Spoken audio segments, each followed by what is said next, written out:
હું બોલી, હું સમાધિ લઈ લઉં પછી કોઈ મારી સમાધિનો પડદો ખોલશો નહીં. ભલે કોઈ મોટો ભૂપ આવે તોય મારી સમાધિ ઉખેડતા નહીં.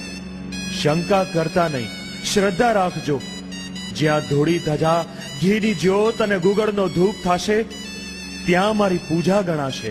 બોલો રામદેવ પીરની હરિઓમ બોલો હિન્દવા પીરની હરિઓમ.